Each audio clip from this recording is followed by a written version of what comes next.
कभी ऐसा हुआ है कि आप किसी का नाम लेने जा रहे थे लेकिन मुंह से किसी और का नाम निकल गया। कभी एग्जाम के टाइम सब कुछ पढ़ा होता है लेकिन पेपर देखते ही दिमाग ब्लैंक हो जाता है। कभी आप फोन रखने जाते हो और रियलाइज होता है कि फोन तो ऑलरेडी हाथ में है। या फिर कभी किसी इंपॉर्टेंट काम को भूल गए लेकिन बाद में रियलाइज हुआ कि शायद आप एक्चुअली उस काम को अवॉइड करना चाहते थे। अगर ऐसा हुआ है तो आप अकेला नहीं हो। लेकिन असली सवाल ये है, क्या ये सब सिर्फ रैंडम मिस्टेक्स हैं या फिर इनके पीछे कोई हिडन सिस्टम काम कर रहा है? आज की वीडियो में हम एक्सप्लोर करने वाले हैं एक फैसिनेटिंग आइडिया जो साइकोलॉजी की दुनिया को हिला कर रख दिया था। ये आइडिया आता है एक कंट्रोवर्शियल और रेवोल्यूशनरी थिंकर से, सिगमंड फ्रॉइड। उनकी एक फेमस बुक है साइकोपैथोलॉजी ऑफ एवरीडे लाइफ, और इस बुक का सेंट्रल आइडिया शॉकिंग है। फ्रॉइड के अकॉर्डिंग हमारी जिंदगी की छोटी छोटी गलतियां रैंडम नहीं होती, उनके पीछे हमारा अनकॉन्शियस माइंड काम करता है। और अगर ये सच है तो इसका मतलब है कि हमारा दिमाग हमसे भी ज्यादा सीक्रेट्स जानता है, और कभी कभी वो सीक्रेट्स गलतियों के थ्रू बाहर आ जाते हैं। आज के वीडियो में हम जानेंगे क्यों हम गलत नाम बोल देते हैं, क्यों हम इंपॉर्टेंट चीजें भूल जाते हैं, क्यों कभी कभी हम खुद अपनी लाइफ को सैबोटाज कर देते हैं, और सबसे इंपॉर्टेंट, कैसे हम अपने अनकॉन्शियस माइंड को समझकर अपनी लाइफ को बेटर बना सकते हैं। लेकिन शुरू करने से पहले एक छोटी सी स्टोरी, और ये स्टोरी शायद आपको अपनी लाइफ की याद दिला देगी। स्टोरी, राहुल का इंटरव्यू। राहुल एक 24 साल का स्टूडेंट था। उसने MBA कंप्लीट किया था और उसका एक ड्रीम जॉब इंटरव्यू था। कंपनी बड़ी थी, सैलरी अमेजिंग थी, फैमिली एक्साइटेड थी। राहुल भी कॉन्फिडेंट था। उसने पूरा वीक प्रिपरेशन की, नोट्स रिवाइज किए, क्वेश्चंस प्रैक्टिस किए, सब परफेक्ट लग रहा था। लेकिन इंटरव्यू वाले दिन कुछ स्ट्रेंज हुआ। राहुल लेट उठ गया, अलार्म सुना ही नहीं। फिर जल्दी जल्दी रेडी हुआ, फिर उसे रियलाइज हुआ कि उसने अपनी इंपॉर्टेंट फाइल घर पर ही छोड़ दी। फिर जब इंटरव्यू रूम में गया तो वो सिंपल क्वेश्चंस का आंसर भी भूल गया। Result, interview fail. राहुल को लगा कि वो अनलकी था, लेकिन अगर फ्रॉइड से पूछा जाता तो शायद वो कुछ और कहते।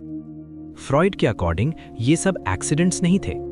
शायद राहुल का अनकॉन्शियस माइंड एक्चुअली वो जॉब नहीं चाहता था। शायद वो प्रेशर से डर रहा था। शायद वो फेलियर से बचना चाहता था, और इसीलिए उसके अनकॉन्शियस माइंड ने छोटी छोटी मिस्टेक्स क्रिएट की। ये आइडिया थोड़ा शॉकिंग है, लेकिन जैसे जैसे आप आगे सुनोगे आपको रियलाइज होगा कि आपकी लाइफ में भी ऐसे मोमेंट्स हुए होंगे। और यहीं से शुरू होती है हमारी journey. Act 2, the secret world of the unconscious. Freud के अकॉर्डिंग हमारा माइंड दो मेजर पार्ट्स में काम करता है, कॉन्शियस माइंड और अनकॉन्शियस माइंड। कॉन्शियस माइंड वो है जो आप अभी यूज कर रहे हो, जो वर्ड सुन रहा है, जो डिसीजंस ले रहा है। लेकिन अनकॉन्शियस माइंड वो एक हिडन वर्ल्ड है, और उसमें हमारी डिजायर्स, फियर्स, मेमोरीज और सप्रेस्ड इमोशंस रहते हैं। और कभी कभी ये अनकॉन्शियस माइंड कंट्रोल ले लेता है। कैसे? छोटी छोटी मिस्टेक्स के थ्रू। फ्रॉइड ने इन मिस्टेक्स को बोला फ्रॉइडियन स्लिप्स। और अगर आप ध्यान से देखो तो ये स्लिप्स हर जगह होती हैं, स्कूल में, ऑफिस में, रिलेशनशिप्स में, और कभी कभी पॉलिटिक्स में भी। चलो कुछ एग्जाम्पल्स देखते हैं। Example 1, slip of tongue. एक प्रोफेसर लेक्चर दे रहा था।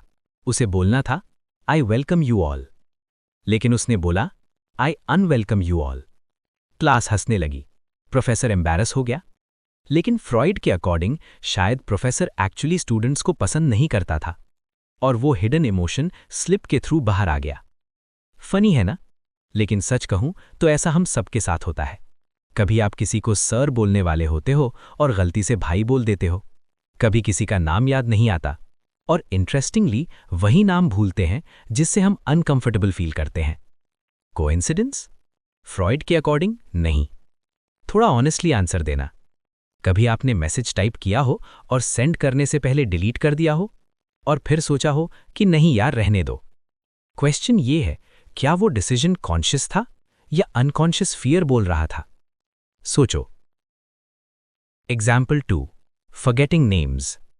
फ्रॉइड ने ऑब्जर्व किया कि लोग अक्सर वही नाम भूलते हैं जिससे उनका इमोशनल कॉन्फ्लिक्ट होता है।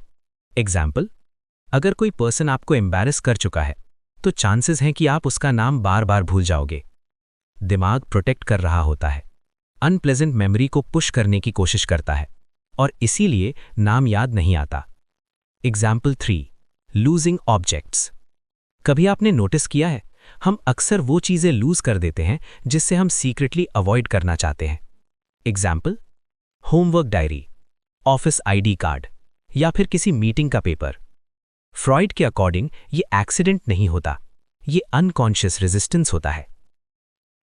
लेकिन सबसे शॉकिंग चीज अभी बाकी है, क्योंकि फ्रॉइड ने एक और डिस्टर्बिंग आइडिया दिया था। उनके अकॉर्डिंग कभी कभी हम खुद अपनी लाइफ को सैबोटाज कर देते हैं और हमें पता भी नहीं चलता।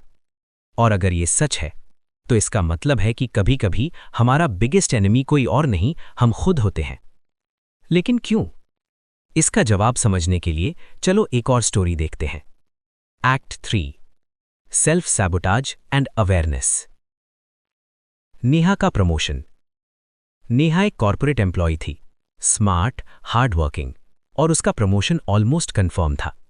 लेकिन प्रमोशन से एक वीक पहले नेहा ने एक स्ट्रेंज पैटर्न शो किया। वो मीटिंग्स मिस करने लगी, ईमेल्स लेट भेजने लगी और एक इंपॉर्टेंट प्रेजेंटेशन में उसने मेजर मिस्टेक कर दी। रिजल्ट, प्रमोशन किसी और को मिल गया। सब लोग शॉक्ड थे। नेहा ने ऐसा क्यों किया? लेकिन अगर फ्रॉइड एनालाइज करते तो शायद वो कुछ और कहते। फ्रॉइड के अकॉर्डिंग ये सब एक्सीडेंट्स नहीं थे। शायद नेहा का अनकॉन्शियस माइंड प्रमोशन को एक्चुअली नहीं चाहता था। Responsibility, expectations, pressure.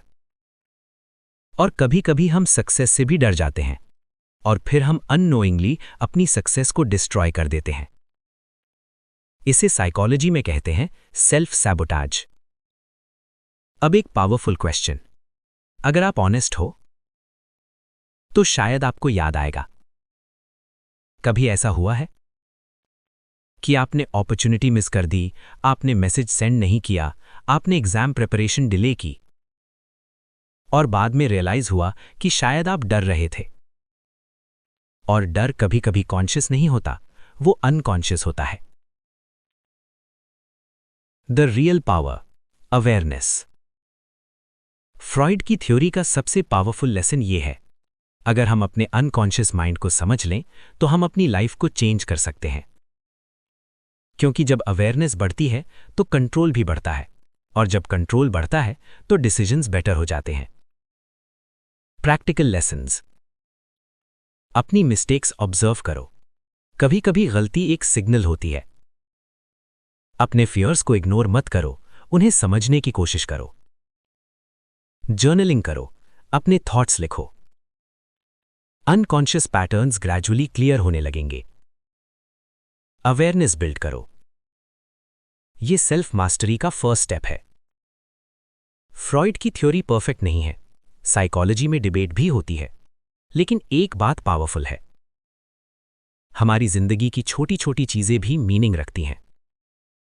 और अगर हम ध्यान से ऑब्जर्व करें तो हम अपने माइंड को डीपली समझ सकते हैं। और जब आप अपने माइंड को समझ लेते हो तो लाइफ सडनली क्लियरर लगने लगती है। लेकिन यहां एक और पावरफुल क्वेश्चन है, अगर ह्यूमन माइंड इतना कॉम्प्लेक्स है, अगर सफरिंग और स्ट्रगल लाइफ का पार्ट है, तो फिर एक इंसान लाइफ का मीनिंग कैसे फाइंड कर सकता है? इस क्वेश्चन का आंसर दिया था एक और एक्स्ट्राऑर्डिनरी थिंकर ने, विक्टर फ्रैंकल, और उनकी लेजेंडरी बुक है man's search for meaning. Next video में हम एक्सप्लोर करेंगे कैसे लोग इनइमेजिनेबल सफरिंग के बाद भी लाइफ का मीनिंग फाइंड कर लेते हैं।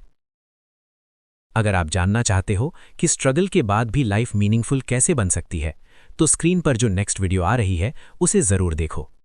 शायद वो वीडियो आपकी लाइफ देखने का पर्सपेक्टिव ही चेंज कर दे। मिलते हैं नेक्स्ट वीडियो में।